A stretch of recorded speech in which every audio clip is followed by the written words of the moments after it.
আল্লাহ তখন ডেকে বলবে, গোলাম, দুনিয়ার বুকে কোরআনের ভেতর, হাদিসের ভেতর, নবীর কাছে, আলেমদের কাছে, আলেমদের মুখ নিঃসৃত কথা শুনে জান্নাতের যত নাজ নেয়ামত আমি দিব বলে তোদের ওয়াদা করেছিলাম, সব পেয়েছিস নাকি বল? সবাই কয় পাইছি।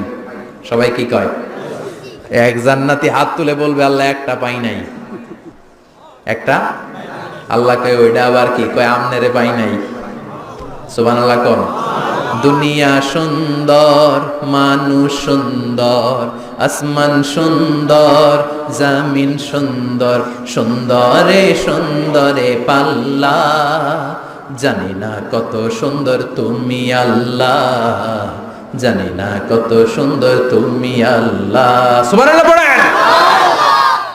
আল্লাহ বলবেন, কোরআন আর হাদিসে আলেমদের মুখ থেকে জান্নাতের যত বর্ণনা শুনেছো সব পেয়েছো কিনা? কয় সব পাইছি। একজন কয় একটা পাই নাই। কি পাস নাই? কয় আমনারে পাই নাই। কয় আমারেও পাবি। ধৈর্য ধর। উজুহু ইয়াউমা ইদিন নাদিরা ইলা রাব্বিহা নাদিরা। আল্লাহু আকবার। আল্লাহ বিশাল একটা অধিবেশন ডাকবেন জান্নাতের ভেতর। বিশ্বনবী বলেন, বুখারীর বর্ণনা, ইন্নাকুম সাতারাউনা রাব্বাকুম আয়ানান কামা তারাউনা হাদাল কমার। পূর্ণিমার চাঁদের রাতে চাঁদটারে যত সুন্দর জ্বলজ্বলে দেখতে পাও, জান্নাতে ঢুকতে